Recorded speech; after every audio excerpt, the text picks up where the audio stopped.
Hello, everybody. I hope you all are doing well.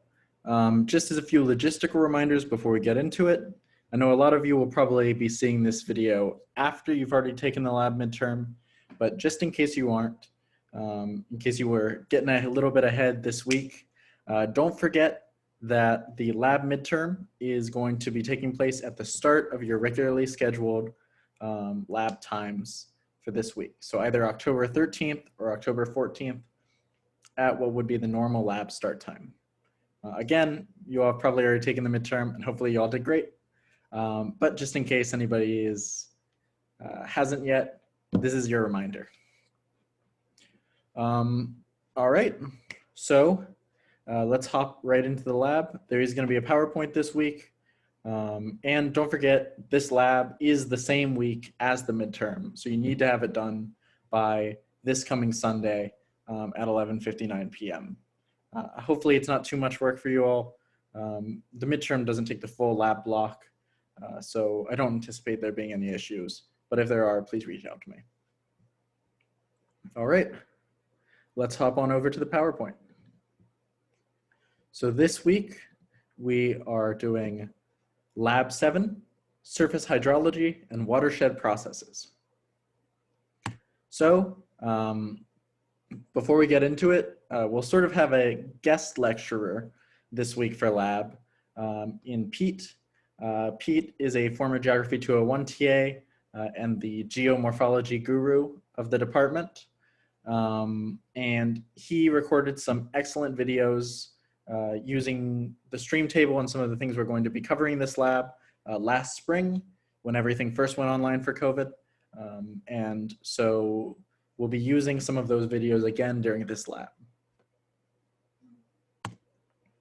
So I'm hoping to not cover too much of the same information he does in those videos. So I'll try and keep my PowerPoint relatively simple and on different topics. So of the things you need to know that are really important, let's talk first about surface runoff and hydrologic pathways.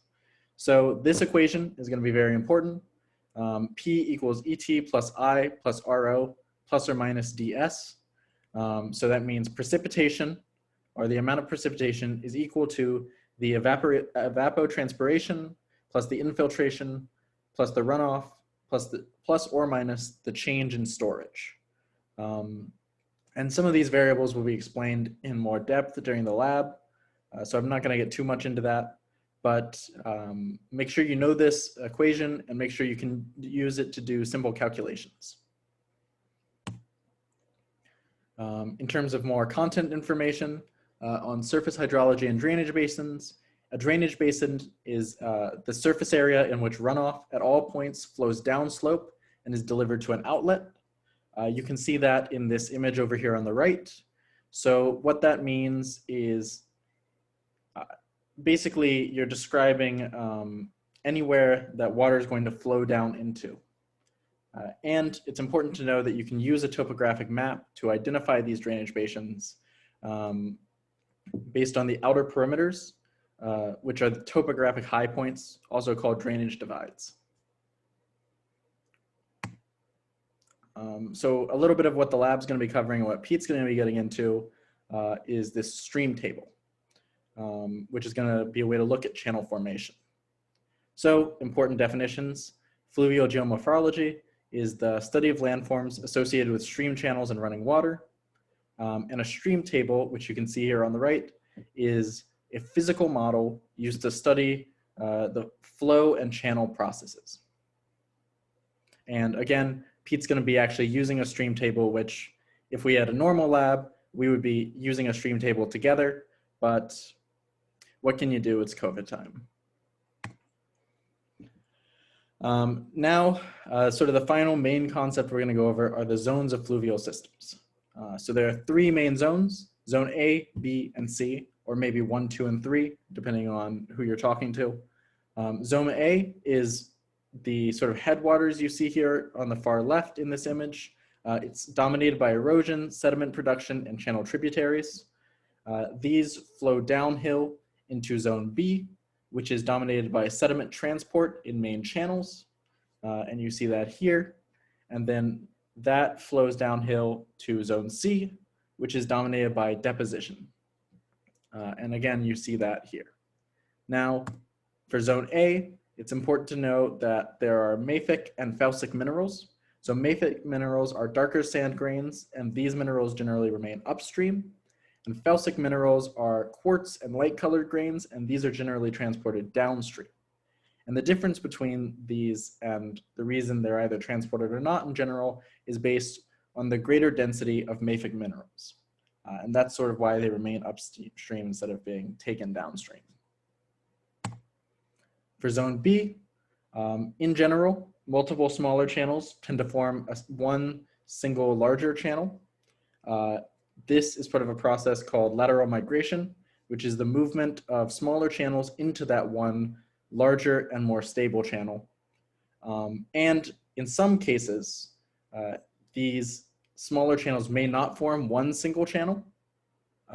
And such a case might be when there are high sediment loads and steep slopes. And in that case, one thing they might form is a braided channel, which you see over here on the left. And braided channels have numerous branching and rejoining channels. So you can see how they sort of split off and come together. And there's a lot of sediment between them. And then finally, zone C. This is the zone of deposition at the sort of end of the channel. And you might see it result in either an alluvial fan or a delta, depending on the situation. And so an alluvial fan you see up above is more sediment-based, and a delta is sort of sediment-based in water, which you see down here, such as the Mississippi River Delta or the Nile River Delta in Egypt. All right, that's all the main sort of content we're going to cover in the presentations. Again, Pete is going to get more into these things in his videos, and you'll be able to actually see a stream table in action. So let's hop over to the lab itself and just take a quick look through it. Let me make sure that's working. All right, perfect. So lab 7, again, surface hydrology and watershed processes. You'll want to read this background, though a lot of the stuff it covers is what I just briefly went over, but you'll want to get a little bit more in depth in some of that information. And then the first activity in the lab today, you'll watch this video by Pete, and you'll answer some of the questions. Here he's going over that equation that I very briefly touched on before. Then lab activity 2, you're going to be watching Pete describe and use the stream table that I was talking about before. And you'll be looking at sort of those 3 zones that I just went over. Then you'll answer questions about the 3 zones based on the video you saw from Pete. And again, there's questions on each of the zones, and that'll be all. Hopefully this will be a relatively short lab because you do also have the lab midterm this week. We're trying to go easy on you, even though you do still have this lab. But hopefully everybody will do great on the lab midterm, and hopefully you feel great about it if you've already taken it. And have a great week, everybody. Thank you so much.